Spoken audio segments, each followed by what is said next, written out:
Who's once again on the road. What up, Dakota? Oh, back on the road, undue timing. I want to go home. I want to be back in my man cave. I want to be with all my NASCAR shit. But live from Valdosta, Georgia, we're down in the dirty South. We're still talking NASCAR, and we went to the race, dude. It was fucking awesome. Can't wait to break it down with you. Another episode live. Let's do it. Hey. What's up? It's Chairgating coming at you live. Hello, come right in.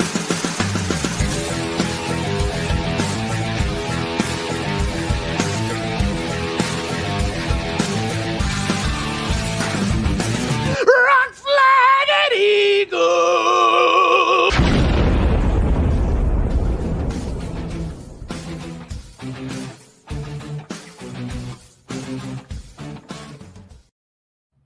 One thing's awesome though, this hotel's like got kick-ass Wi-Fi.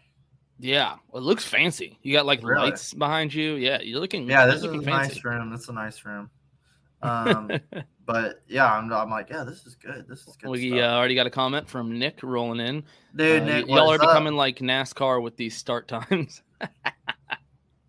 Yeah, that's a good point. That is a good point. Late start time, but we figured we got to get an episode in while we can. Yeah. Because if you can't tell from the hat, we're both dads, both working dads. Unfortunately, this doesn't pay the bills yet. So here we are. By the way, you like the hat? Dude, I love the hat. It's so clean. It's very Paul Swanish. But no, it looks good. It looks like it's a good looking hat. I love the fit. That's my style. Yeah, exactly. Yeah. It's Barstool hat, which is affiliated with Old Row. So I think that still works. I'll give them a shout out. So obviously we're talking Charlotte. We're talking the Coke 600. Dakota was there. The elephant in the room. Are we gonna say like best 600 of our generation? Yeah. I'm confidently saying that. Is Charlotte back? Like, I think Charlotte's next gen just saved Charlotte. Yeah. Oh god, dude. Like being there, like me and Nathan just being there was like, dude, this is like even halfway. I was like, this racing has been amazing. I felt like I was being, I drink a couple beers, but I was like, I wouldn't shut up about, dude, this has been so good. And then I was like, I don't even care what TV thinks. But you were texting. I had some spotty service, but you text me. You were like, dude, this has been amazing. I can't imagine what being there is like. And I'm like, it's fucking awesome. I can tell you that. Yeah, I decided to text Dakota because anyone that knows Dakota knows how he is when he's at a race in person. He will always say it was an incredible race. So I just wanted to text him. I think it was like stage 3 or something, just to reassure him, like, no, dude, what you're witnessing is that fucking good. It's not because you're there. This race is incredible. Everybody loved it. We're gonna have to break it down, but from start to finish, dude, it was. I do want to mostly hear your experience, though, since you were there, dude. Well, me and Nathan, we fucking just pulled the cord and said, "Fuck it." Like, Coke 600, Charlotte's not that far. Let's see what. Like, let's just do it, man. Like, we both got busy summers going on. It's like we're not gonna have this opportunity often. We said, like, let's just go. Like, what are we gonna do? Watch it at home? It's only 4 hours away. So we just nutted up, left early. Is it only 4 hours for you? It's 4 hours and 20 minutes. Hey. That's like only an hour further than me. That's crazy. Yeah. So because the worst part. I tried convincing you to go. Well, the worst part, it was my grandma's 90th birthday. So like the whole family came in. So it was kind of hard to avoid. But then of course, as my cousins are there, they're like, wait, what time did the race start? And I was like, yeah, it starts at 6. And they're like, oh, dude, we should have went.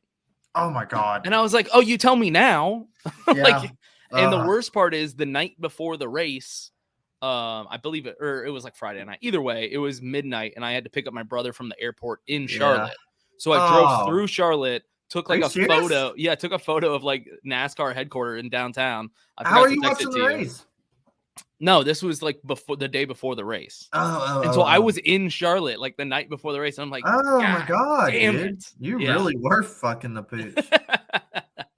Yeah, it was killing me. Yeah, I've been to Charlotte Motor Speedway, but I've never been in Charlotte. So we left so early, like there was like we drove up in like no time. The drive wasn't shit, and there was no up day of, right? Yeah, we drove up early Sunday morning, and like we got in Charlotte at like 10 a.m. And we were like, dude, like the race isn't to 6. Like we knew we were gonna be there early. We were gonna go eat at a bar and like chill out and watch, F1 and Indy. And we were like, dude, I was like, Nathan, we're up here so early. I said, is the Hall of Fame open today? And he was like, hold on. And he looked, he's like, dude, they open at 10. And we were like arriving at 9:30. We were like, let's fucking go, dude. Like, when are we gonna have this opportunity? Like, when do we get to do this? Damn, y'all got there hella early for the race. Just wild. And there's really no reason for us to leave so early. We were just, hey, well, we're going for a race trip. Like, let's get every second of it. Yeah, of course. So we showed up to the Hall of Fame like 30 minutes early, parked, and like we're like 10th people in line. There was other people there going, and we were like, dude, fuck yeah. So we went to Hall of Fame. Definitely, if you're a diehard NASCAR fan, is a must see. Like, it was fucking cool seeing all the nostalgia and all like the cool old trophies and just like history of NASCAR and walking through there is really awesome. I've never been. I've honestly never A1 freaking. Was that your first time going to? Yeah, that was my first time. Never been. I've never been. It was really cool. Like, if you're a NASCAR fan, you definitely should check that off your list. It wasn't like, oh my God, I gotta go again. Like, I could definitely, if we're going to Charlotte, would go again. It was fun. Definitely must see if you're a NASCAR fan. But then got done with that. We went and found a little bar down in Concord, and we went and ate there and watched the end of the F1 race and like the pre-race of Indy and stuff. So that was going to be my question was, did you watch any of the other races that day? Obviously, y'all were busy like all day, but I got to watch all the F1 race and all the Indy 500. Yeah, like, so we watched, like, I was like, we didn't have sound, and I didn't really care for F1, but I knew it was Monaco and the biggest day of the race in America. I get it. So, like, watched it and drank a beer at the bar, and, like, we got ready to go to the track. We went to the track, and, dude, it was hot as shit. Like, it was hot, but it was nice. And it could have been hotter. That's how it was here. Yeah, it was pretty warm. So, like, we sat in the truck and watched the beginning of the Indy race. Service was spotty, but, like, we were pulling up some feed. But then our buddy, alumni of the show, Connor Bunn, showed up. And he hung out with us. And we kind of watched spotty service of the beginning of the Indy race. And then it just, like, the more people that showed, the track was packed. It was great. Traffic flowing in. And it was. Are y'all tailgating outside the track right now? Is that where you're at? Yeah. We're out in the parking lot. We're sitting in the AC. I got the truck running. Like, nice. Yeah. Thing is, there was plenty of dude. There was tons of people tailgating, tents, cornhole, beers, and Daddy was looking. Like, I liked what I was seeing. I was gonna ask about the crowd because on TV it looked really good. Yeah. Everybody I was with, my whole family. I'm not even gonna lie. Like, it was like a younger demographic. Like. And it seemed like it was all college students. Like, I was sitting there like, dude, I was not prepared for this. Like, everybody was partying, tailgating, drinking. And I was like, I just, like, brought a couple beers. Like, what the hell? My whole family that was there, they're the type of NASCAR fans that, like, used to watch and, they might tune into a race. But very mixed crowd. Even they were like, holy shit, is this how, like, all the races are now? Because they were like, that's impressive. Back, and I was like, it's getting there. I mean, this is good. Like, I was really stoked. So, dude, I was, like, looking around. I was like, dude, there's a shit ton of people here. So, service started getting worse, which is fine. And we kind of lost feet of the Indy race, and we were like, whatever. And, I mean, there was a lot of younger crowd there. Yeah, and so much for that argument that NASCAR can't hit that. Yeah, what's that? 18 to 40. I was literally like, yeah, I like what I'm seeing in Charlotte. Nice. And so we were like, hey, let's go to the tents, we'll walk around, go see Shitty Rob. He's in town. Go meet up some friends. Did you meet up with Rob? Yeah, Stock Car Society. Went and met up with Rob. He fucking sold out. He ran out of coolers to sell. Yeah. He was on one. Shit was popping off Shitty coolers. And then we went and met up with our boys that got to finally meet Stock Car Society guys. They were cool as shit. Nice. Talked to them. Then we went walked through the white tents, just looked at some stuff, looked for some die cast. Didn't see nothing really too great. There was a lot of white tents there. It was great. But then we were like, hey, our boys at Sunday for NASCAR, they had their bus in the infield. It was Joe's birthday, and they extended an arm out and said, hey, if you guys want to come into the infield and hang out with us, you are more than welcome to. So we kind of had to, part the seas and figure our way out in the infield, and we did so. And me, Nathan, and Connor Bunn went to the infield, met up with our boys Sundays for NASCAR and Joa and his fiance. And we fucking, dude, he has got it go. I am like fucking jealous. He had it going on with his fucking bus, and I was like, dude, we need a fucking. Were they rocking the watermelon outfit Yes, again? dude. His old lady. Is that his fiance dude, that wears that? Or? his fiance Yeah. is the diehard Ross fan, and she's rocking the watermelon. It's fucking 90 degrees outside. And, dude, I'm literally like, we have got to get a bus. Like, I want a bus now. I want to camp in the infield. I want to do it all. So you were sending me like photos and videos. I kind of had an idea of who you were with based on the look of the setup. But Dude. explain this bus, because he's been hyping up this bus for like a year and a half, 2 years now. So, dude, it was fucking badass. He's been hyping up that he wants to make the Skull Bandit bus. It was lit, and I've never watched a race from the infield, so I was like, hey, it was just me and Nathan too. We didn't like have 18 of us, like some of the races get. It was just me and Nathan, and I told Nathan about it. Nathan was totally like, fuck yeah, let's do it. Like, when do we get to do this? Like, it's only me and him. Connor tagged along. We went to the infield, got on the bus, and I was like, dude, I was thinking like at first, I was like, let's just watch the first stage or something from the infield. And if it sucks, we'll just dip out. Yeah. We were like, let's see what it's like. But dude, like, they had the sickest spot right in between 3 and 4, and I could have like spit a loogie on the cars. I think I saw y'all actually. No, dude, it was replaying yesterday, and Felicia turned it on for some reason, and I was looking, and I saw us like 15 times. I could see the bus, like, knowing where we were when they were like panning around filming. I could see the bus every time. Right? Like, yeah, because I could see us on TV. When you sent me those photos of like. And I could see behind you, there was that Circle K logo off the side a little bit. And I was like, okay, I think I know where they're at. And at one point, I was like, I think that's Dakota, like on the fucking bus. They had this distinctive, like, red pop-up tent on the camper, too. Okay. So, like, seeing it on TV, when you see that red tent go by, you're like, that was us. Got it. Damn. Okay, so explain the bus. Was it like, was it set up inside? I mean, how? So they had dude, they got it going on. I am fucking jealous. Like, I'm wanting to get a bus now. And they got like a fucking bed inside, a couple hammock setups, a fan, a generator. This is the things you can do when you're not a dad, it sounds like. Yes. So, dude, Joe has got it going on. I loved what I was seeing. It was cool, man. And he's built a little sun deck up top. He's built like a fucking patio up there. Work in progress, but like, it held like fucking 10 of us. Like, I was just gonna ask that. That's more impressive. Is he a fucking engineer? Like if we had planned ahead and like known, I probably would have brought some chairs and like, maybe another tent to put up there or something. But they had a little tent, and like we sat on the edge or stood up half the time. It's fine. Like, we were guests, but like it'd been cool to have like, maybe have some patio furniture up there. But that, it was fine. We were guests, and it was cool as shit. And, dude, the view. Like, again, that's one thing I was like, we'll go to the seats. Like, we'll see how it is. We'll go to the seats. No. So, like, it's almost like bowled out in the corner to where if you're on the fence, you're, like, elevated above the rest of the infield. So, where we were on the bus, I could see all of 1 and 2. I could see – the only thing blocking me from the front stretch was, like, the media center. Like, it's a building. Yeah. So, it was blocking the start-finish line. But I could see all of 1 and 2. I could see him screaming down the back stretch all the way into 3 and 4, all the way off 4. I can see the whole – and they had the big-ass screen, the big Jumbotron on the back stretch. Yeah, that's right. They have a huge screen. Any replays or anything we saw fine. Nice. Like, only thing I couldn't see was the start-finish line, and that was fine. Like, seeing them screaming off of 2 and then come barreling into 3, like, right in front of you was insane, dude. It was so cool. Yeah, that's badass, man. So you would recommend doing again? Dude, I told Nathan, I said, I will do this next year if like they're gonna come back and do it. I was like, I'll buy my own fucking spot and drive my truck in here. Like, this is sick. Yeah. I think I'm also gonna tag along next year. Dude, there's no way I'm missing it next again. year. I told Nathan, I'd love to make a weekend out of it. It just kind of worked out of his day trip for us. Right. Yeah. But like, I've only gone to the 600. I've never gone for the weekend. And this was my second 600, and it was a banger. But, like, talking to Joa, I don't know how all the details are going to work, but it was super affordable, especially the more the merrier. It's like the more people that come, the cheaper it was.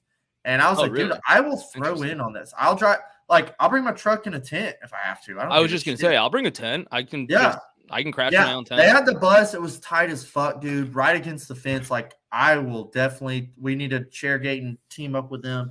And it was sick. Like, I've never watched race from the infield. I've always like not looked down on it, been like, that's just not my cup of tea. But maybe even for this race, like Dega, I don't know. But for this race, where they were and how much you could see, I would definitely do it again. Okay, cool. It was And fucking then sick. we can do a live episode from the infield. So that was the thing. Service was like, I still was managed to send you a couple pictures and texts. Yep. Like service was, but then like all of a sudden nothing would load, and I couldn't load any app. I definitely couldn't load any apps. But then every now and then, like I'd get a couple text messages, and I'd be like, okay, I guess I have some service. Okay. But yeah, it is what it was. I mean, it was super fun, amazing day trip. And hey, we get out of the track, we get in the truck, and I sat in traffic for an hour. I sat in race traffic for a fucking hour. Nice. It sucked so good. It was like, oh, racing's back. Okay. Right. Yep. This sucks. Yep. But we got that at I'll Daytona also. I'll take it. Yeah. It took us an hour to get out of the parking lot. Hell yeah. And I was like, oh, it is what it is. It is. It's one of those, and this is after the race you're talking about? Yes. Yeah. Did you not say like, oh, we'll just sit here for a couple more hours and like drink all these beers? No. So that's usually the move. I literally like, it was just like, we were exhausted. We've been up like 20 hours at this point. Right. And like, we're tired. And I literally told Nathan, I had this idea. Said, I might just fucking stay parked here and like, let's take like a 30-minute nap. Yeah. We had a 4.5 hour ride home. So that was going to be my next question. You turned around and drove straight home through the night? Yeah. So it was rough. And yeah. I had this idea. I was like, dude, we dropped Connor Bunn back down in Charlotte. But I had this idea of like, why don't we just take a nap, let the parking lot flood out, and just wake up in like an hour, and traffic will be gone, and we'll just leave. Like we're gonna get home late as fuck anyway. But yeah, at this point. Like traffic was inching, and I was like, fuck it, I'm already in the truck. Like let's just go. God. And so we inched our way out. It still took an hour to leave the parking lot. Like it was bad, but it was like I'm glad 4.5 hours back home. I'm glad it's bad. I mean, what time did the race even end? I can't even remember. Like 11:20. Okay, I thought it was midnight. We got in the truck at 12:05. I pulled out at like 12:50. Yeah. Oh boy, dude, that's rough. Yeah, and it was great. Like I'm glad there's traffic, but fucking damn. So if we do this again, maybe we just plan to stay. No. That was the thing. I said, look, this is fine. All we're grown men, but I was like, we could have easily got a hotel and like left in the morning. Yeah. Totally at least get a couple hours of sleep in. Hotel or even just camped. Like it was totally doable, but like we were just like, hey, we're gonna do it. We're gonna do a day trip. That's awesome. And like we had yesterday off, or like we came home and just like I slept in, but I didn't get home till 5:30. It sucked. Like I drove an hour, then Nathan drove an hour, and then I drove the rest of the way, and that was a rough ride. So you probably only got like a couple hours of sleep because you had to wake up the next day anyway. Even I got home at I went to bed at like 6 a.m. and I think I woke up at like 9:30 or 10. Yeah. You got to get up for Memorial Day. Yeah, that's what I did. No, but it was awesome. Like the race was so good. Like I didn't give a fuck about any of that. Like the race was so good, I loved it. So that was going to be my next question. Obviously, it's been a discussion, a hot topic for the past couple years. Is the 600 too much? Is it too long? That's been brought up a million times. Thankfully, me and you have been on the right side of history on this topic the whole time. Yeah. We've always said, nope, keep it 600. It's one race. Don't shorten it. It's like one race for a reason. Obviously, I think everyone now agrees that watched it on TV. I was just wondering, while you're there, I noticed the stands were kind of getting a little bit looser, coming in like stage 4. It's been a really long race. How was it attending in person for that long of a race? Dude, so attending in person, like we were sitting there before the show, like before the race started, and we're like, dude, look at the stands. Like they looked slammed. Yeah. Like it looks good on TV too. We were like, dude, thank God we're not sitting up there. Like, thank God we got invited down here. It was cool as hell, dude.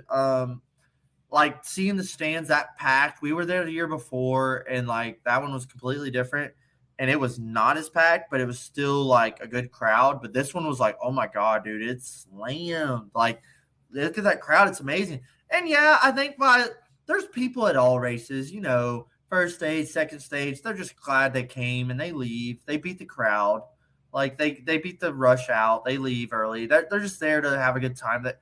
Not necessarily that they give a shit about racing, but like they're just there for the good time. Right. And you could tell some of the stands had cleared out there, but there was still a good crowd at the end. Yeah. Like it was still like when stuff happened, that was one thing that was cool from the infield.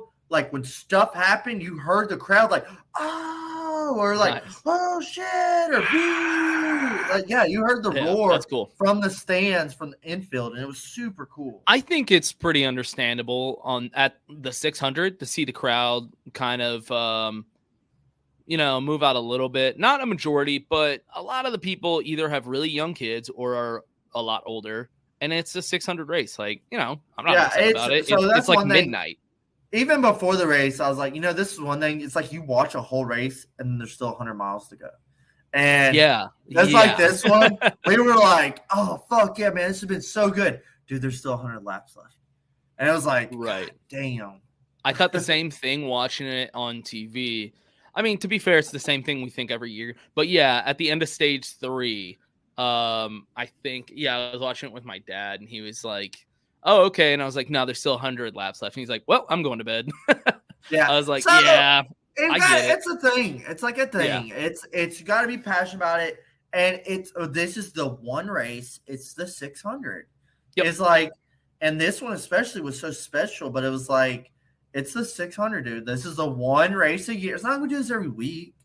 Like, I get hearing the other races, maybe they're too long or whatever, but this one is like, hey, this is the one marathon race. This is the marathon. So one of my big concerns while watching it, like I said, I watched every race all day. It was an awesome day. It was incredible. That's the only thing. The Indy 500 seemed really good. I only got to see like pieces. It was. It was really good. It was really good. And so we watched F1 in the morning. Which, I had like some family that had watched that Netflix show, so they were interested, and I was just kind of bitching about it the whole time. I was like, oh, look, they almost passed for the lead. Oh, no, they didn't. Yeah, exactly. And so I was like, whatever. It's whatever race. I watched it. It was entertaining, but I was like, that's it? That's what everyone's got? Like, okay, I'm feeling pretty good. Then the Indy 500 comes on, and it's a good Indy 500, and I enjoyed I enjoyed the whole thing, and I was like, uh-oh. Like, once again, NASCAR is going to look like a bitch this weekend. Dude, how does that Indy 500 crowd? Right. It was God, it looked amazing. Good. Like, I want to go to the Indy 500 one day before I die. Like, I just want to go. It's definitely a bucket list. Yeah. Yeah. Just go and experience it. I don't care what happens. The crowd was incredible. The pageantry was good. The race was good. And so I was getting a little nervous because I was like, this is what NASCAR stacked up against. Especially after the All-Star, it was like, God. Exactly. I wasn't worried so much about the F1 race. I was like, whatever. If people want to watch that over NASCAR, that's on them. I don't know why you would, but it's out there. The Indy 500, I was like, ooh, that's pretty fucking good. And they always beat us. The Indy 500 always seems to be better than the Coke 600 every year. I don't know if it's like the pageantry and the history or whatever it is. It's the biggest race in the world. Right. So I'm like, all right, we're stacked up against this. And in the back of my head, I was like, is this the year where I'm like, is the 600 too long? Because the Indy 500 was, it's pretty long. You feel it. Well, even making the day trip, I was like, am I fucking crazy? Like, this race ain't going to be over to midnight. Like, this race is super long. Like, why did you come here? Right. Yeah, and as Nathan said, like Monaco, he's saying it's not a good track race. I've heard that from a lot of F1 fans. They were like, don't judge us on this. And that's fine. I get it because in NASCAR, we have to say that all the time. It's a staple of F1 series. So I get it. And I watch it. I'll put it on TV every year just because it is that. I'll tell you, watching it with Nathan at the bar was the most Monaco I've ever watched. I respect it. I just I'm a very ignorant watching distance F1 fan. That's the thing. I respect what it is. Like obviously, I think every race fan. But I'm not I gotta watch Monaco. I think the Indy 500 I very much appreciate, and it's the one. Typically, it's the one Indy race I like. It's the only Indy race I ever watched. And but I will watch it. That's one thing about I was thinking too is about making the Coke 600 trip, and even if it was a whole week, I think a whole weekend would make it different. But doing the day trip 2 years in a row is I don't really get to watch the Indy 500. And it's one thing. It's one thing I'm like, I want to watch the Indy 500, but I'm at the NASCAR race day events. I can't. Yeah, I get that. That's tough. Now, if I was staying in the infield, there's plenty of people streaming it that you could probably make friends and go watch it on their TV. Right. That's probably the way to. That's probably the way to do it. There was, those rich dads get out there and they have fucking big TVs out at their campers and shit. There were so many people we saw streaming the race at the race on their Right. RV. Right. So I was like, man, if I did this again and like did the whole weekend or something and came to the infield with the boys, I was like, I would totally like maybe like go befriend some of these cool old camping dudes and like, hey, y'all watching 8500? Like, I'm gonna watch. Right. But Yeah. like going up there for a day trip is like we didn't get to watch the race. I caught the first like 10 laps and the last 10 laps. So Nathan said in the comments that the rumor is F1 isn't going back to Monaco. I don't think that there's any chance of that because I'm pretty sure I've heard. I'm sure that's a huge like financial like. Maybe this is just a rumor or whatever, just a tall tale that people say. I've heard it is the most condensed wealth of any time period in the world. Yeah, it looks like Tony Stark race. They have the most money in a condensed area for any time period in the entire world, like each year. It's like the most money is in this one place. So I don't know why they wouldn't go there. Yeah. Because that probably funds everything. Either way, going into the 600, I was a little nervous just because, once again, the Indy 500 crushed it. But I think it was like the ends of stage 2. And I was like, you know what? This is a really good fucking race. Like, if they keep this up, this is like, I was entertained all the way throughout. Go on. I remember there was a lot of calamity, and I'm okay with attrition. But I remember it was like lap 57 and there was like 4 cautions. And I was like, and I'm listening to my scanner, and Rodney's like, yeah, we're going to run out of tires. Like, we have to like chill out, because they were pitting every time, like right off the rip, and making adjustments and getting tires. And Rodney was like, hey, like, I know you probably know this, but like, we can't keep pitting. Like, we're not even halfway through the first stage. Like, we've already pit 4 times. And then like Nathan was saying too, a Truex is like, they were like, yeah, hold on a fucking second. Like, we weren't expecting all these yellows. Kyle Busch spins out from the lead. And here's the thing too, tire woes still happen, but there was so many guys just fucking losing it. And like many guys. Charlotte was like Darlington all of a sudden. The track looked rough. It was bumping. Guys were wheeling hard to drive. Tires are blowing. But like, guys were just, how many times did we see yellows for guys just spinning out? Yep. Like, on their own. How many times in the last 3 years have we seen that with the old package and the old card? Never. Like, guys just spinning out, losing control, out of control. I loved it. I kept saying the amount of times guys got either loose, went through the grass, or made contact with the wall and kept driving and finished their fucking day. Like, that was the incredible part to me. I was like, these dudes are still out there. They've taken damage. With the old car, they would have been done. Dude, I was very curious. Like, I mean, we went from Kansas, amazing race we both talked about. Went to the All-Star, took a huge 3 steps back. And All-Star Texas clearly was a shit show. But, so I was totally on the fence, like, dude, what kind of show will these cars put on at Charlotte? I was like, I'm hoping for a banger. But, like, I'm curious, like, do we see a Texas race? Do we see a Kansas race? Like, what's going to happen? And the cars put on a fucking well of a show. We saw racing from start to finish. The pilot resident made the track. Yeah, fuck the resident. Xfinity race was fucking amazing. That really got my hopes up. I've never seen so many guys ripping the fence at Charlotte. So many guys ripping the high line. It was awesome. And then guys just spinning out on their own. I mean, it was wild. Yeah, no, it was great. Oh man, should we talk about Kyle Larson? Kyle Larson spins out all on his own. The greatest of all time spins out all on his own.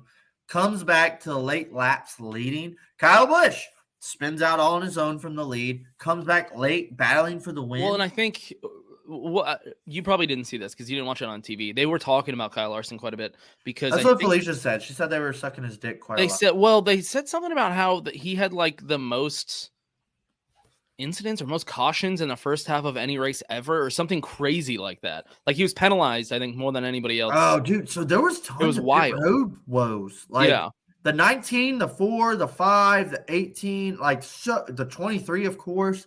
Like, so many guys went to the back like 3 or 4 times. Well, and so that's why they were hyping up Larson, because essentially they're saying, like, if he ends up managing to win this race, it's almost unbelievable with what he had to come back. I noticed, like, just even listening to Scanner was like, so many guys just kept like making their way to the front, going to the back, making their way to the front, going to the back. And it was like, dude, what the fuck is going on? But like not seeing pit road, I was kind of like, man, what am I like? That's the only thing is like not see. You just kind of watched them go into pit road and then like watched where they came out. You like we watched the screen for pit stops, but like you couldn't really see anything that was going on pit road. Right. I mean, I don't know. What are some other topics to discuss from this race? So Toyota showed the fuck up, I think. I mean, I think Chevy showed the fuck up. I think they all did, but Ford did too. But I noticed very early on, Kurt Busch was up there wheeling in Dillon. Bubba had a fast ass car, and Bubba could not hold on to it. Well, the Bubba fans would say it was his. Oh, it was his pit crew's fault. He spun out. Oh, yeah. So like that was my only thing. I was like, wow, Bubba's really impressing me. Oh, yeah, there he is. There he goes. And then he gets spun in a wreck, and they fucking like, oh my god, we didn't know we were on the crash clock or something, and they just park it. Yeah, that was weird. That was very embarrassing. Yeah. But dude, I think the big fucking elephant in the room is Trackhouse showed the fuck out. Trackhouse, our boy Daniel Suarez in the Mi Amigo. I was ready to wear this. I was hoping he was going to get the dub. Fucking well, look, in my eyes, it was Ross's race to lose. Ross dominated. Led like 193 laps or something. Ross kicked ass. But Mi Amigo, Daniel Suarez, I was like, I want to see Suarez get this done. Like, this is the best he's looked all season in my eyes. And like went up there and took the lead like 2 or 3 times. He went to the back a couple times. Dude, went up there and took the lead. Like he would run past cars. I don't know what Trackhouse figured out. I don't know what they got under the hood. But dude, he would just so good. He would just run past cars. I mean, it was wild. And this is kind of what I meant. Like Chevy showed up because there was Ross and Suarez both competing for a win. You had Chase, you had Kyle Larson, you had like Tyler Reddick was up there for a while. I don't know. I just felt like Chevy was dominating, but of course it didn't end up. I felt like Toyota, like Chevy looked great. Like Trackhouse showed the fuck out, and Chevy looked good, but Toyotas looked really good. And there were some Fords up there. Chris Buescher, our boy Beans, was like in the top 10 the whole night. Well, Ricky Stenhouse in a Chevy. The whole top 10 the whole night. I kept telling Nathan, I go, look at the top 10, dude. Dude, Stenhouse, the whole top 10 was fucking weird. Chase Briscoe, Cole Custer were fucking flexing hard on the second half. Cole Custer was passing Joey Logano for 4th. I was like, what the fuck is going on in this race? I was tripping, dude. And we do, I think, need to bring up, because I think Nick brought up a great point here, talking about how Suarez's pit crew just kept losing him spots. That's what I couldn't tell. He kept falling back. Like they would come off pit road, and he would lose spots, and then within like 2 laps, be back up to the front. It was crazy. Just imagine if they were giving him good stops. Austin Dillon had essentially the opposite. His pit crew would have him move up like 4 spots every stop. Our boy and he would just slowly fall back again. Dude. I was like, is this his strategy? Like, what is he doing? Yeah, that was the thing, dude. Even like, mainly watching Kevin and I was so confused because Kevin, like, it was the weirdest fucking night. He passed a couple cars, then they lost 10 spots on pit road. And he's cussing out his pit crew on the radio. And then he'd pass 10 cars back. Then on pit road, they'd gain him 5 spots. And he'd be like, good job, guys. And then he'd lose 10 spots on the race. And then he'd go pit, and they'd lose him 10 more spots. Then he'd pass 20 cars. And I was like, dude, what is going on? Like, no matter what, Kevin would drive from 30th to 12th, like, every fucking time. And, like, somehow just ran 15th the whole night. How he finished 3rd was a miracle. No, they did not deserve that. A lot of guys didn't deserve where they ran, but a couple guys did. The whole top 10, there for, like, the last 70 laps, I was like, does Reddick get it done tonight? Like, can Reddick do this? And he fucking blew a tire, and I was so devastated. But then I was like, at the end, like, I was like, I want Ross to win it. Ross has earned this race. And Ross, it was him or Suarez, in my opinion. Ross got fucked. Suarez got really fucked. We saw a lot of attrition. Early on, halfway, Ryan Blaney lost talent and just fucking creamed the whole field. Took out a lot of heavy hitters there. We see Suarez get dumped by Chase Briscoe. A racing deal there. Takes out the whole field and fucking – I thought turf was supposed to not tear up these cars. How many cars we saw spin through the turf? But, dude, our old boy Beans, Chris Buescher, went for a tumble. Well, it was like the hub dug into the turf or something. No. See, you don't know. You don't know what happened. Give me the spill. This is what okay. It wasn't the turf at all. It wasn't. At first, they it was thought like a sewer drain or something? No. Check this out. This is an interesting. All right. So it took a while to like keep rewatching. I saw Instagram clips. And essentially what happened, you know how the wheels have the tether to not fly off when they come loose? What happened was he's sliding sideways and the tire's coming off, but because it won't detach from the car, it went underneath the car and it caught the tire and then it started rolling. So it actually was the tire itself. The car kind of did what it was supposed to do and it was sliding over, but the wheel got underneath it. Damn. It was like we're seeing when they would go out forward, we'd watch and then you kind of lose sight. So you could see the screen clear as day and they're filming. So you'd go just watch the screen and then watch them come back into one. It's kind of like you got in a motion of it and it was fine. And we go to the screen and you see Suarez whoa, and lose it. And you're like, oh shit. And you're watching it. And then you're just seeing calamity and cars spinning. And then all of a sudden you just see the 17 and you're like, holy fuck. Oh my God. Dude, being in a race, seeing a car flip, you're like, holy shit. Nothing like it. Yeah. Well, like it. And then Beans is upside down. And I get the protocol is to turn them back over before getting them out of the car. So I was kind of thinking that in the back of my head, but I was like, yo, they haven't turned that fucking car over. It took a while. So yeah, and I was kind of like, oh my God, I hope Beans is okay. So Clint also addressed that, which we'll talk about the Fox booth in a minute. But Clint addressed that because he said essentially it's impossible to get out of the cars when they're upside down because you loosen up and then all your weight just falls onto and it's I think it's safer to turn them over. Yeah, so he said right when he flipped, he's like, nah, they're gonna flip it over. He won't be able to get out of that car. I've been here before. Yeah, exactly. And let's see. Connor Bunn said, "Go Ross Chastain." Still ringing in my ear. Yeah, I'm sure it was. I'm sure Joe's girl was wild. Where y'all were? Bro. Yeah, who y'all were with. So I just want to break down the finish of this race, the multiple finishes we had of this race, essentially, because I tweeted it out during the race. We had it was Briscoe battling Larson, right? Dude.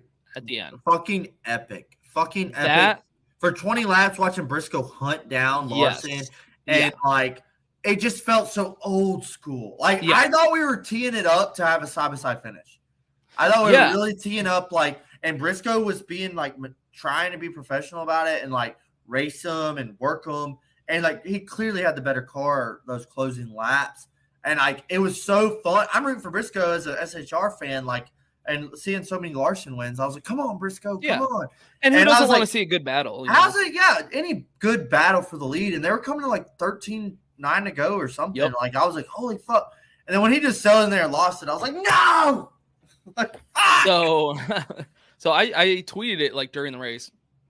I was like, the last thing I want right now is a wreck and a caution. I wanted to go green. I was like, this race needs to end green with these two battling for the win. I was okay with it. Even if Larson won, I was okay as long as it's seeing that battle finish. As long as it's just a good battle, that's all I wanted to watch. And that's what we had for a long time. I tweeted, the last thing I want is a caution. I think I tweeted that a minute before Briscoe wrecked. And it changed everything. It changed. So obviously everyone listening that watched, changed everything. And retroactively, I was like, the last thing I want is a caution. It'll ruin this race. I think I said it'll spoil it a little for me. I didn't say ruin, but I was like, it'll ruin it a little bit. Looking back, I'm like, it didn't ruin it at all. Surprisingly.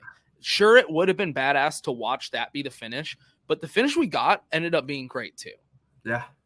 So we lead into what ends up being essentially the next finish, right? Because we have to go. We had money stops and 4-5 cars took 2 tires. And I was like, this is going to be interesting. Right. Connor says, best race from start to finish ever watched. Dude, it was so good. It was so good to finally catch up with Connor, like being in a race and everything, dude. It was like the whole fucking day was just like perfect, man. Like it was just missing you. Like it was just like, dude, I am not having a bad time. Like everything about this has been fucking fun. Good vibes, the bros, the race, like the whole race. We're like, oh shit, oh, like there was never one moment where I was like, I'm ready to go home. Right, which is crazy to say for a 600. Yeah, it's Charlotte, the 600. Like that's a long race. Yeah, there was some green flag runs, but like there was never like I don't want to watch this anymore. There's been 600s where I'm like, this is getting rough. Like I went last year and Larson spanked the shit out of him, and I was like falling asleep halfway. Yeah, So this was like wow, dude, and so many like guys having problems going to the rear and coming back, back. Yep. So obviously we have that wreck, go to caution, and then they go green flag with 2 left. And this is where, as an Austin Dillon fan, fucking Hail Mary from the top rope. And what's funny is I was telling my family that was all kind of making fun of what I said before, how Austin's pit crew would gain him some spots and he'd lose them. And he was just sitting around like 16th, right, the whole race. And I was like, y'all don't watch enough to know Austin Dillon. At the end of the race, if he has not been caught up in a wreck, he will be in the top 10. And you'll say, where the fuck did he come from? Right. Lo and behold, here we come with 2 laps left, and they go 3 wide out of nowhere. Dude. I don't know what the angle was for you on TV. Dude. What I see is them battling for the lead, and out of nowhere, the 3 just sneaking down, and I go, what the fuck? Where did Austin Dillon just come from? We had the sickest view, like looking at 1 and 2, and the cars are coming at us. And they dive into 3 and 4 right in front of our fucking face, like right in front of us. Yeah, that's a good one. Dude, so Austin Dillon on that restart jumped to the top and like Hail Mary railed the whole 1 and 2. And like he was like 6th, 7th, 8th, and just had a head of steam coming back stretch. And I'm watching him, and I'm like, watch Austin Dillon, look at Austin Dillon. And he goes, Sue. He had so much momentum. I saw him have the run, but I didn't know what he was going to do with it. Right. And I am so glad he pulled his balls out and fucking sent it. And at least he tried. When he made the move, it was right in front of us. And at that moment, I was like, Austin Dillon's about to win this race. Oh, my God. I was thinking, too, I was like, what if Austin won and you didn't come? I was going to, like, laugh so fucking hard. And Austin made that Hail Mary move, and the tires stuck. Like, I don't know, just seeing him that close was so – it's hard to describe. You saw him diving in there, and like just seeing that close where we were, you saw the tires stick. Like it was right in our face, dude. Like he dove in, and when he slid up into Larson, he was right in front of us. And like you saw the tires stick, and you knew he had 4 tires, and Larson had 2, and you saw him taking off. But then Ross went up top, and Denny dove low, and they were 4 wide coming off of 4. Yeah. And I was like, oh, my God. Oh, my God. Like, what is going on? And then it kind of looked like Larson got loose, but Austin kind of cleared himself. And, I mean, they're 4 wide off of 4 at Charlotte. Like, It is what it was. I'm glad I didn't see a lot of Austin Dillon hate online. Yeah, because immediately when that happened, I was like, "Oh God, everybody's gonna fucking tweet at me, talking shit." And what was he? What was he gonna not go for? It's exactly that was gonna be my argument back. Is like, dude, it was the 600. Coke 600 did. He knows how to get it done there. Like, I'm glad he went for it. It sucks that it ended that way as a fan. We talked about before the race. I said, you know what sucks is like Connor says like racing 600 miles and then like wrecking out with 5 to go. Right. You just race the whole race and then you wreck. But at least he wrecked out with 2 to go for the lead. The worst part is the guys that are like intent that are like, what the fuck, dude? Get caught up in some shit, you know? So that was one thing is apparently Larson was shifting into 3 and 4. Like you could see him let off in the backfire from the exhaust, but like you could hear him like grabbing another RPM and then shifting. And it was like he found right there the first stint before Briscoe was running him down is he like gapped Briscoe and Larson. And you could be like, dude, he is like found another gear. Like what's going on? Literally. And then all of a sudden I don't think he really had the best car, but like he figured out shifting, I guess, halfway through the race. and he was ripping it through 3 and 4. And then, but finally, I think his car and tires, as Briscoe started catching him. Right. And I thought too, when Briscoe and Larson were battling, I was like, they're gonna get to battling, and Chastain's gonna catch right up to him. That's another thing. Yeah, it's like he had the best car out there. Honestly. So yeah, Ross had the best car. He just got beat on that restart. Him and Suarez. I mean, Trackhouse together. They had. But then that 4 wide off of 4 was sick, dude. And guys got through it, and guys didn't. That restart there, I was like, ooh, what's Kyle Busch gonna do?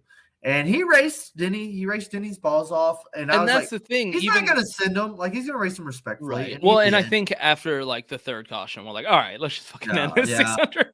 So I think even Kyle Gibbs won 2. Denny gets his first 600. I've been to so many Denny wins, and this one I was like, good for Denny, man. Like, so fuck yeah, his first. Before 600. we get into Denny, just want to reiterate. We have the finish with Larson and Briscoe that doesn't happen. We have the finish with Austin Dillon and Larson that doesn't happen. So we finally get the finish. But I can't remember the last time it felt this way. My phone died with like 20 laps to go. And I couldn't get off the couch to go get the charger because it was upstairs because I didn't want to miss a second. Like, that's how good this race was. I was like, fuck it, my phone's dead. I'm just not like the race had everything. It had everything. I want to be tweeting, but it was like 20 to go, and I'm watching this Briscoe Larson battle, and I was like, I'm not getting off the I'm not leaving this race. That's how good the 600 was. I wouldn't get up to go get a phone charger. Yeah, dude. Like, that was one thing. It was, even though it was a long race, is like every minute of it, I was super stoked and like happy to watch it. And that was kind of my point, as Connor makes here, was initially I tweeted a caution would ruin this race for me. And then I get the Austin Dillon 4 wide, and I'm like, that might have been even better than the last one. And then honestly, the battle between Denny and Kyle Busch, although it was the least exciting, was still good. It was still an entertaining battle to watch for even how short it was. I was so still like, this is pretty fucking good. Even this one. Yeah. The whole race was fun, man. It was like, it literally like sewed me in where I was like, I think I'm going to come back to this race like every year. Or try to. Like, it's convinced me. Definitely next year. Like, I'm going to 600 next year. Who knows if it'll be as good next year, but because it was this good this year, I'm convinced I have to go next year just in case it's as good. Well, dude, not even that. Like, racing aside, NASCAR puts on such a good fucking showing for this race. For the 600, the military tributes, like I sent you some videos, like, dude, they put on a fucking full on, like, gives goosebumps fucking military tribute. Well, they're trying to step up because they're competing against Monaco and. Well, I went last year and it was still as fucking sick. It's just like it just gets like, it's like, this is like the home track, Charlotte, Memorial Day. Like, dude, this is sick. Like, this is sick. Well, they've been trying to convince people for a long time that this is like, it's a crown jewel. It's a crown jewel for NASCAR. You go and you're like, yeah, this is a crown jewel. It's a crown jewel for NASCAR. All NASCAR fans acknowledge that. But I think they try to convince just motorsport fans in general, like, hey, this competes with the Indy 500. This is our thing. Like, tune in. And this race finally kind of solidified it, where I was seeing F1 fans and Indy fans tweeting like, that was the best race of the day. Like, can't believe NASCAR pulled this off. This race was like we said at the very beginning of the show. This was the best 600 I've ever watched. Yeah, I've been watching these a long time, and I've seen some fun ones, but this one, like, next gen fucking expertise, like, this car showed out, the race showed out. It was so fucking good. Like, every bit of it was just like, dude, creme de la creme of races we've seen this year. Even though this is the longest one, like, it was so good. And that's another point that I wanted to bring up. This was the longest 600. Yeah. And here's the thing. So we talked about Texas being a shit show. Imagine if we had this racing for the All-Star at Charlotte the week before. Like, we wouldn't have been talking about a shitty Texas race. We've been talking about a badass All-Star. We probably would have been talking about how badass back-to-back weeks have been for NASCAR and how they haven't missed yet. Yeah. Because at the end of the day, we've talked about some of the races. We rate every single one, and there's been some that aren't as good as others, but we've consistently said, hey, it's better than what we had at this track last year. Texas All-Star was the only one that we were like, no, this was just bad for any year for NASCAR. So if you take that out, like, NASCAR's just killed it every single week this year. So I can't imagine how much better it would have been at Charlotte. Dude, we threw out like walking out, like debriefing, talking about our thoughts of the race. We were throwing out like race of the year so far. I Race mean, of the year? we'll wait till we get to our rating. Well, it's at the end fucking coming up. It's about to come up. Yeah, it's about to come up. No, something I did want to talk about before we get into that though is Denny Hamlin. Denny Hamlin, we got to talk about because Matt Daddy, Pimp Daddy. well, Denny and Hamlin. first of all, Pimp Daddy for sure. What was that on his Insta that you sent me? Dude, that Of fucking him with the ring and like G on the shit. boat. He's like yeah, fucking yeah, G dude. shit. 7 a.m. sunrise with the trophy with What the a fucking mixed pimp. drink. Dude, What a pimp. I am loving Denny by the second. I am too. You sent me that, and I was like, "Shit, am I a Denny Hamlin fan? Where did this just FedEx come gear, from? dude? Dude, Denny Like, Hamlin, stop flirting with me. Am dog. I a lesbian? Yeah. Why are you making me fall in love, dog? God, dude, I'm Denny married. is fucking, Leave Denny me is fucking alone. cool, dude. And he does not get the respect he deserves. So Jeff Gluck brought it up in a tweet. Is Denny Hamlin now the greatest NASCAR driver to never win a championship? Ever? I just think currently, yeah. Ever? I think he's like literally side by side with Mark Martin. Yeah. Like he is our modern day Mark Martin. Well, because to Jeff's point was he wins like so many crown jewel races. Like Yeah. he wins the big ones. He wins the Daytona 500s, Yeah. the Southern 500s, the Coke 600, the Yeah. races that you remember. Bristol He night wins race. them. He shows up and wins the big ones. He yeah. just never gets it done. At He this hasn't point, got the championship yet, but what do we do when he does? well, I feel terrible for saying this, and I feel terrible for Denny Hamlin think he and never his will? fans. But in the back of my head, I'm kind of like, I wouldn't hate if he never won one, just so he always kind of is that guy that we I'm talk that about. fucking- I'm that If he fucking wins guy, one, man. I mean, what it's like he's just kind of like another Brad K or Kurt. It's like, hey, they won a championship once. If he doesn't, he's a guy that you talk about forever. Of you remember Yeah. Denny and how he never won one, and he had the best career. So it's gotten to that Dude. point that I'm like, And I love his fucking attitude and his style. Like, His and Pit what Mac was Daddy iconic style. was his fucking DJD podcast the week of, and then goes out and Yes. wins the 600. I was like, yeah, I mean, everybody that's a NASCAR fan listened to that podcast and was like, okay, Denny. yeah. Denny's not afraid to fucking say shit. He And calls puts he shit calls up. them out. He Yeah, calls NASCAR out, and I love it. while and I'm people are like, getting fired from NASCAR for just more, speaking the more truth. and more, I'm like, God, Denny is like fucking pimp, dude. He's And- always been like that. and I he keeps like fucking showing out, and I'm like, oh my god. I'm sure you remember years ago. I think it was Bubba's rookie year, full time in the 43. I want to say, it was the year that Austin Dillon won the Daytona 500 and Bubba got second. 18. Was that his rookie season, full time in the 43?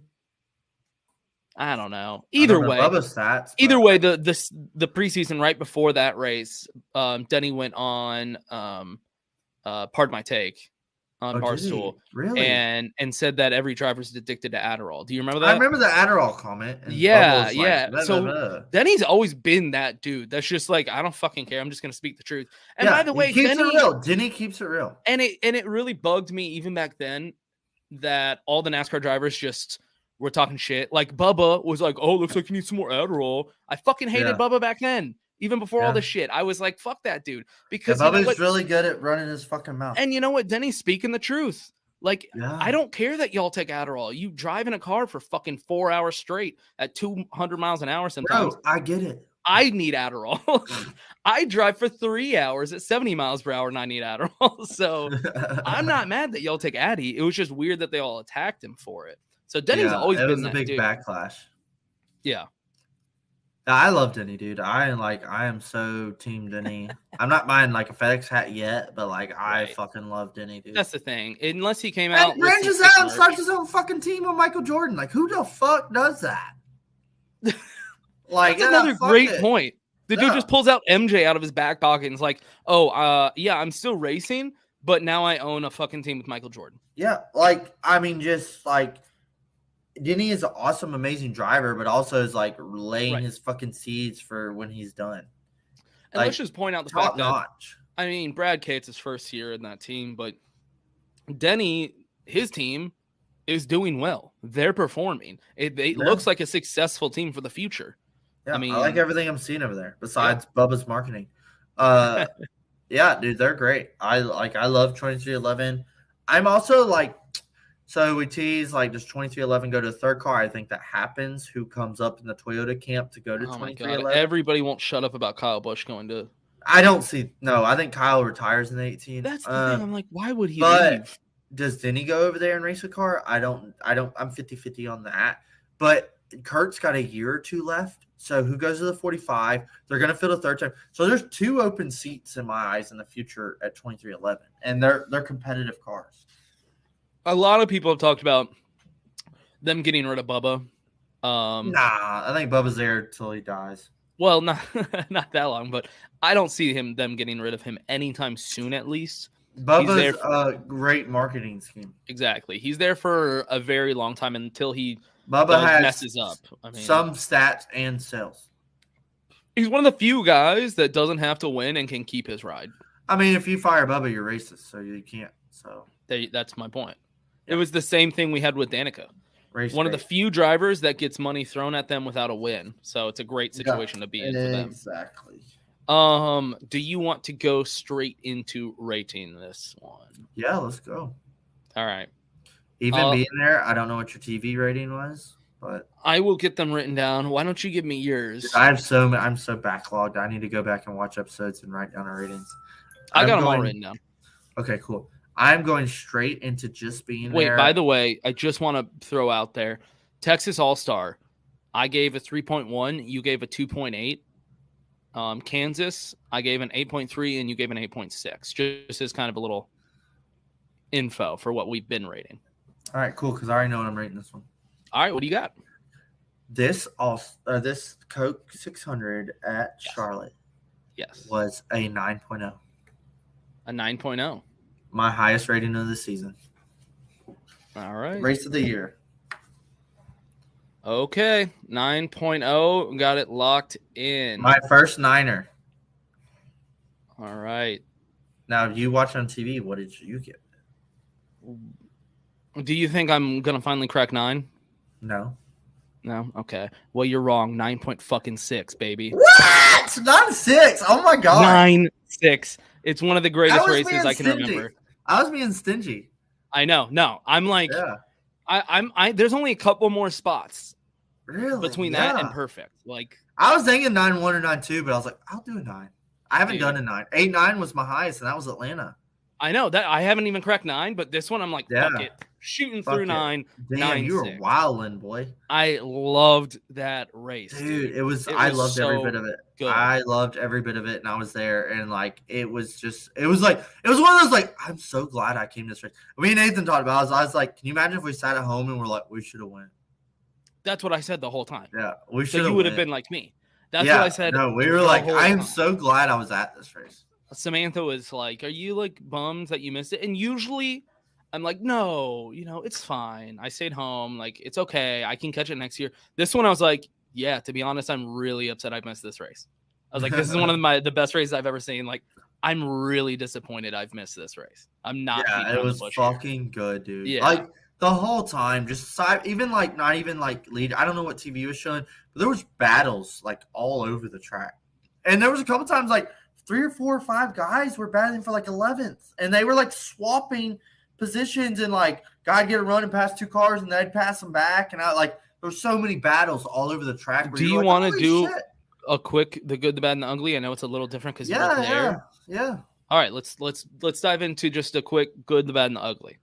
What do you got? The good was the Coke 600 is back. Like, this was iconic, great fucking race. Coke 600, dude. Okay. The good for me was literally everything. Everything was good. Everything was good about this fucking race, dude. I had so much fun. It was a great day. I was with my family. My grandma's 90th. The next day was Memorial. And on top of all that, the race was incredible. I was so happy. Everything was good. Everything was good. All right, what's the bad for you? I don't know. I know we're fighting like implications with like start times and the Great American Day of Racing, but to me it was like this could have started at 5, started at 6. I'll say bad was like, I mean, it ended at midnight Could have ended at 11. It could just be an hour earlier. It's a long race. I don't know. Being there, I was like, God damn, 6 o'clock. It is what it is. 600. You know what you're getting. You're signing yourself up for. But I was like, it doesn't have to start so late. Yeah. I was trying to think of something bad. I want to point out that Fox broadcasts actually did pretty good. They weren't perfect. I think I've heard nothing but good things about J-Mac. They weren't perfect. I do need to address that. Some people are like, they're Felicia incredible. said they were making a lot of inappropriate jokes. Yeah, they're like, they knocked it out of the park. No, they didn't. I just watched the Indy 500. They knocked it out of the park. I watched F1. Just watching the beginning of NBC in the truck on the phone, watching the NBC Indy 500 was nothing but professional. Nothing but elegant, professional broadcast. Gave me nothing but what's going on about the race, and nothing was gimmicky or funny. See, Nick said right there, Fox missed action due to commercials. Yeah, and they do it all the time. That happens. So that was going to roll me right into my ugly. So but I do want to mention, it was a lot better than we've seen from them. Like, for sure. They stepped it up, and they did really good for their standard. And I was happy, actually. I'm giving them bad just because it's Fox, and compared to what we had at the other two races, it was not as good. But honestly, it wasn't that bad. Like, they did a lot better than they used to do. I heard a couple bad things. So that was going to roll me right in my ugly was some of the rich campers next to the camp. They had the TV they had Fox broadcast playing on the big screen TV at their big ass RV. And so sometimes, like, when we couldn't see the screen good enough, we were watching their TV for replays. And it was one of the spins. It might have been Noah Gragson or Bubba spinning off a 4. And we went to watch the TV. Like, caution. And we saw them spinning on the big screen. And then we looked at their TV, and it was on commercial. And we were like, oh my God. Like, we were like, oh my God. Like, no, we missed that. We did miss some action. Yeah. No doubt. Yeah. And then some driver even tweeted about it. I don't Justin know. Haley blew up like hardcore right in front of us in 3 and 4. And I heard that Fox didn't even talk about it. Yep.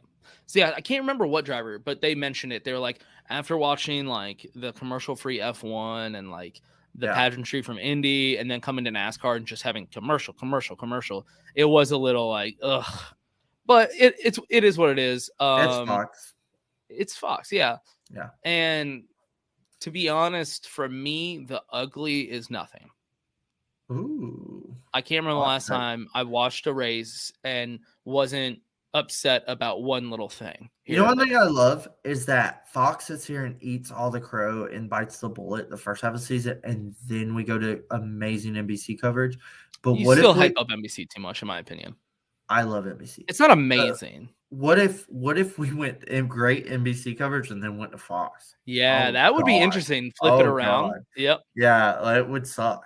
You know what? Actually, I'm with Nick here. My ugly is I didn't get to be there. Ooh, that's a great one. That is a good one. I wasn't there, and that is eating me up inside.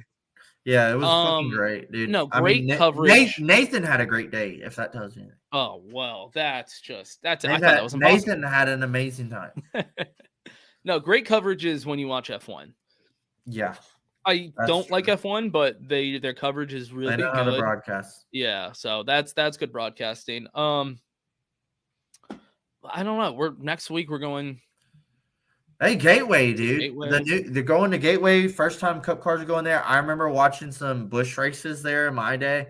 It was a fun little track. I'm very curious how these cars, do we see a good show or do we see a Texas race? I have no idea. No idea what we're in store for.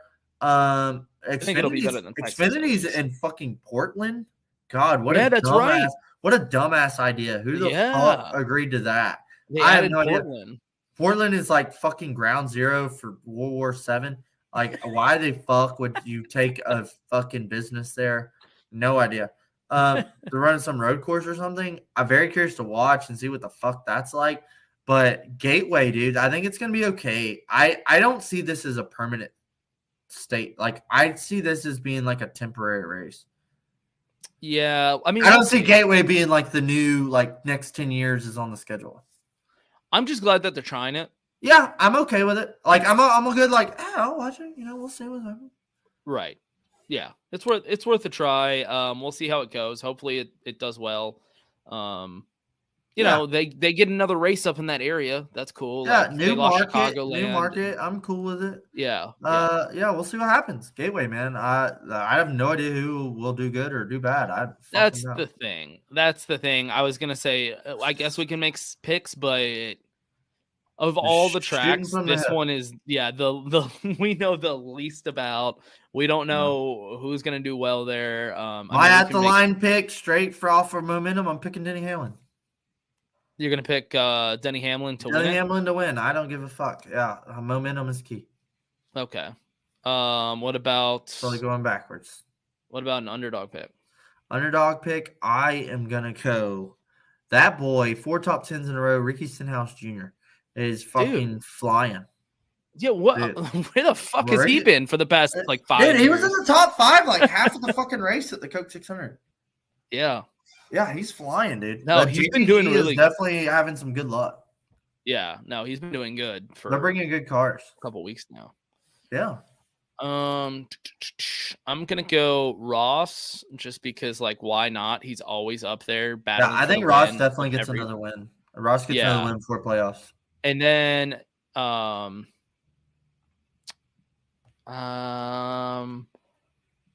gonna go Briscoe for my underdog pick. Ooh, I like that pick. Yep. It was great to see Briscoe up there running good again. Yeah, exactly. It may not be every week, but when he's got a good car, he's taking advantage of it. Well, and we have so many good like young guys right now. It'd be nice to see him kind of keep up with like Cindric and stuff like that. Yeah. So. Yeah, Cindric, damn, fuck. Rookie season. That's all I keep saying with Cindric is I'm like, it's his rookie year, man. Whatever. Right. Yeah. I mean, can you imagine if he gets another win too? Like, I mean, he's been fast. He qualifies, practices fast, and that's he the ran thing. good. Yeah. But damn, he blew his tires. But like, he wads him up. But like, he's fat. He's at least showing speed. Oh, definitely. He's up there. You know. Yeah. Like I'm watching him. So. Yeah. Well, Nick was asking, since this was the longest Coke 600 ever, is this going to be the longest Chair Game podcast episode ever? And because we started at 9, I said there's no fucking way. But I appreciate wanting it to be. Yeah, Nick. And Nick is going with Truex for the win and Seabell for the underdog pick. Wow. Those are good picks. Seabell made the playoffs last year, so he doesn't count. Wait, is that what the rule was? Yeah, you can't make the playoffs. Oh shit, I forgot the rule that we made. Yeah. Okay. Well, anyway, I think that's gonna about do it. I'm good with it, man. Pretty late. It was a good fucking race. I am so excited. Like the season, whether we take a couple steps back on some of the races, has been. I see it as I don't know what race we're on now. But we've had 2 bad races. We've had the All-Star, doesn't count, and we had Martinsville. But, like, every race has been pretty fucking good. Compared to the last 2 years, like, this is the car is hitting them out of the park. And like I said, other than the All-Star race, the All-Star race really was just Texas being Texas. It was Texas. Other than that, though, even the bad races, it's like, hey, it's better than we've seen. Yeah. So, amazing racing. NASCAR's back. The crowds are looking great. The crowds are looking good. We're only going up, dude. We're going up. The energy is there. The equipment is there. The product on the track is there. The drivers are there. Everything's going so good. Yeah. And it's so funny that we just had like one of the worst races ever. Yeah. With one of the best races I've ever seen. I know. It was just day and night. It's like it's fucking day and night. It's almost as fucking great as the savings you could get on yeetsofficial.com with discount code ShareGating for 10% off with some badass shades. Get you Yeets Official sponsoring ShareGating podcast. I mean, if you want to look cool in school, baby, as almost cool as that Coke 600, get you some Yeets shades and look cool at your next race. You're goddamn right.